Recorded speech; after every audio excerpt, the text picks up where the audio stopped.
Connaissez-vous l'homme qui s'est proclamé président de la République démocratique du Congo après avoir perdu une élection? Laissez-moi quelques minutes vous raconter l'histoire de l'un des opposants les plus célèbres de l'histoire de la République démocratique du Congo. Etienne Tshisekedi wa Mulumba fut l'un des opposants les plus durs de la République démocratique du Congo.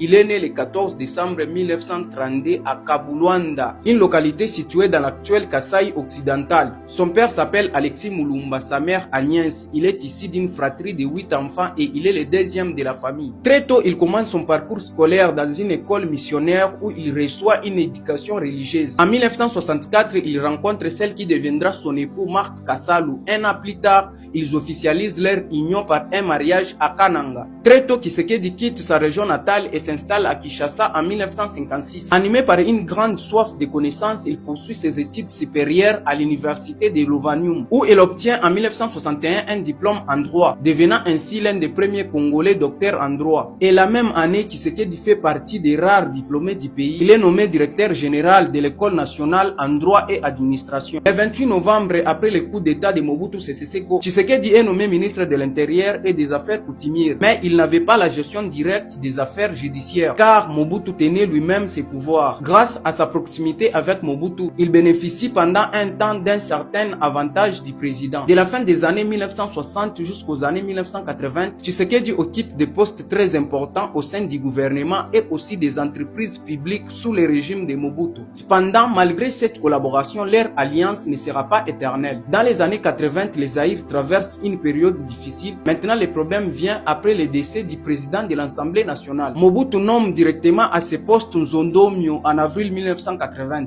alors que Etienne était considéré par certains comme candidat légitime. Face à cette décision, Tshisekedi dénonce un abus de pouvoir de la part de Mobutu. Il décide alors de s'allier avec les 12 parlementaires pour rédiger une lettre ouverte dénonçant la dictature du régime. Pour la première fois, Mobutu voit son autorité remise en question de manière directe. Et là, Mobutu réagit avec brutalité. Il lance une forte répression contre les 12 parlementaires. Ils subissent des emprisonnements et sont privés de leurs droits civils pendant plusieurs années. 2 ans plus tard, voyant que les tensions avec Mobutu ne s'apaisent pas, Tshisekedi participe à la création de l'Union pour la démocratie et le progrès social. Ce parti devient le premier mouvement d'opposition contre le régime de Mobutu. Son engagement lui coûte cher. Tshisekedi est emprisonné plusieurs fois. Dans les années 90, Mobutu décide de rassembler les Zaïroises. Tshisekedi est alors nommé premier ministre pour la première fois le 29 septembre 1961, puis reconduit au même poste le 15 août 1992. Durant son mandat, Tshisekedi s'est montré très critique envers les pouvoirs de Mobutu. Face à cette tension, Mobutu finit par l'écarter du pouvoir.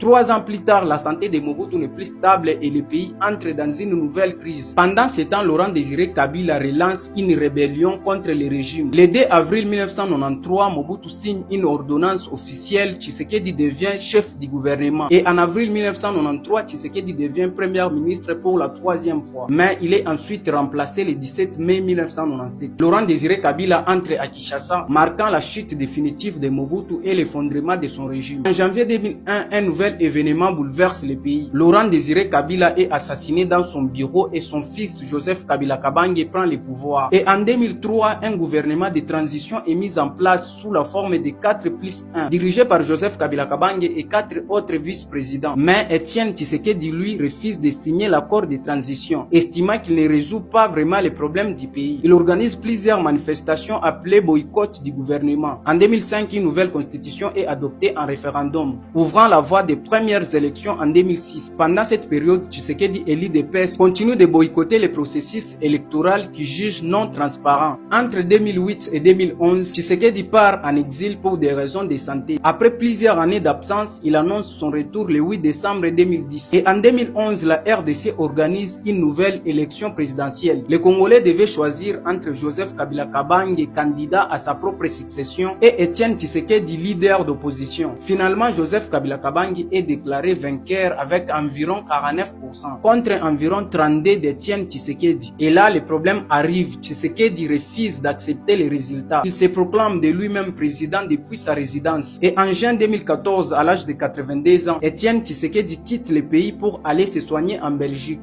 Malgré son état de santé fragile, il reste politiquement actif. En juillet 2013, il annonce son retour à la fin du mandat de Joseph Kabila Kabange. Et son arrivée était un grand événement. Il est accueilli l'accueillit en triomphe à l'aéroport international de Njili. Et quelques mois plus tard, il retourne en Belgique pour des soins. Mais le 1er février 2017, à l'âge de 84 ans, la famille annonce le décès d'Etienne Tshisekedi des suites d'une embolie pulmonaire. Il laisse derrière lui Marthe Kassalu et leurs 6 enfants. Presque 2 ans plus tard, en 2019, son fils Félix Antoine Tshisekedi devient président de la République démocratique du Congo, réalisant ensuite les rêves de son père. Voilà son histoire. Chaud.